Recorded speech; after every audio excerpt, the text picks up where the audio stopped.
श्लोक 28। अनुवाद।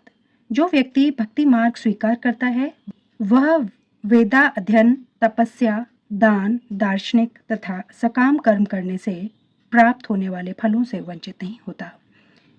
वह मात्र भक्ति संपन्न करके इन समस्त फलों की प्राप्ति करता है और अंत में परम नित्य धाम को प्राप्त होता है। तात्पर्य।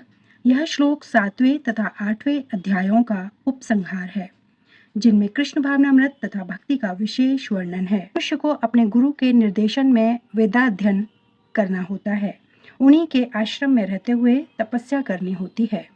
ब्रह्मचारी को गुरु के घर में एक दास की भांति रहना पड़ता है और द्वार द्वार भिक्षा मांगकर गुरु के पास लाना होता है।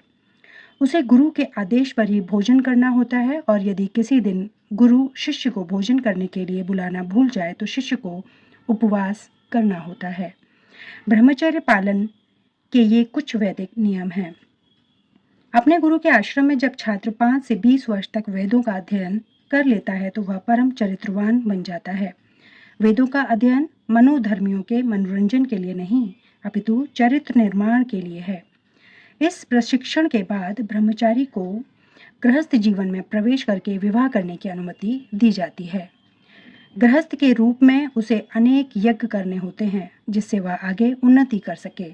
उसे देश, काल तथा पात्र के अनुसार तथा सात्विक, राजसिक तथा तामसिक दान में अंतर करते हुए दान देना होता है, जैसा कि भगवत गीता में वर्णित है।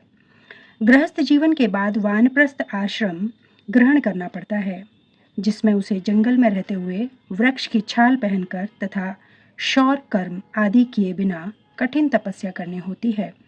इस प्रकार मनुष्य ब्रह्मचर्य, गृहस्थ, वानप्रस्थ तथा अंत में संन्यास आश्रम का पालन करते हुए जीवन के सिद्धावस्था को प्राप्त होता है।